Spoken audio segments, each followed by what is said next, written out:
என்னோட பண்ணையில நம்மளோட லைனேஜ் பெருவிட கோழி 2 கோழி வந்து அடை வச்சிருந்தோம். அவங்க 2 பேருமே வந்து இன்னைக்கு சிக்ஸ் எல்லாமே ஹேட்சிங் ஆக ஆரம்பிச்சுட்டாங்க. அதுதாங்க உங்களுக்கு வந்து காமிக்கிறேன். இந்த விடையில மொத்தம் நம்ம 8 முட்டை வந்து வச்சிருந்தோங்க. 7 குஞ்சுகள் வந்து பொரிச்சிருந்தாங்க.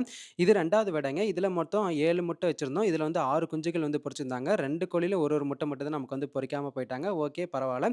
இப்ப நம்மளோட சிக்ஸ் எல்லாமே எடுத்துட்டு போயிட்டு தனியா ஒரு இடத்துல அடைச்சு, அதுல நம்ம வந்து தீனி, தண்ணி எல்லாமே ரெகுலரா வைக்கலாங்க. ஒரு வாரம் நம்ம கொஞ்சம் வந்து கேர்ஃபுல்லா வந்து பார்த்துக்கணுங்க. அதுக்கப்புறம் வந்து ஓரளவுக்கு கோழி குஞ்சுகள் எல்லாமே நல்லா சூப்பராவே குரோத் ஆக ஆரம்பிச்சுருவாங்க. நம்ம இந்த மாரி தான் இடத்துல நம்ம சிக்ஸு நம்ம கோழிகள் எல்லாமே வந்து விட்டுருவோங்க. விட்டுட்டு நம்ம வந்து ஒரு கூடையில வந்து அடைச்சு வச்சுருவோங்க. இது நம்ம ஃபர்ஸ்ட்டு பார்த்த கோழியோட சிக்ஸ் எல்லாமே. ஃபர்ஸ்ட்டு கொஞ்சம் வந்து ஒரு 10 நிமிஷம் இந்த மாரி தான் வெளிய விட்டோம் அப்டின்னா, கொஞ்சம் தடுமாறுவாங்க. அதுக்கப்புறம் நல்லா ஆக்டிவ் ஆயிருவாங்க. இது 2வதா இருக்கிற விடைங்க. இதுவும் பாருங்க சிக்ஸ் எல்லாமே எப்படி இருக்காங்க அப்டின்ட்டு. ஓகே நம்மளோட லைனேஜ் பிரவிடையில வந்து பார்த்தீங்கன்னா, படிப்படியா நம்மளோட அடுத்தடுத்த ஸ்டெப்பா நம்ம வந்து போயிட்டுருக்கோங்க. ஓகே. இந்த 2 சிக்ஸும் வந்து நம்ம அழகா 2 கூடையில வந்து அடைச்சு வச்சுட்டோங்க. அடுத்தடுத்து நான் வந்து என்னென்னலாம் பண்றேன் அப்படின்னு நம்ம சேனல்ல பதிவு பண்றேன். பாய்.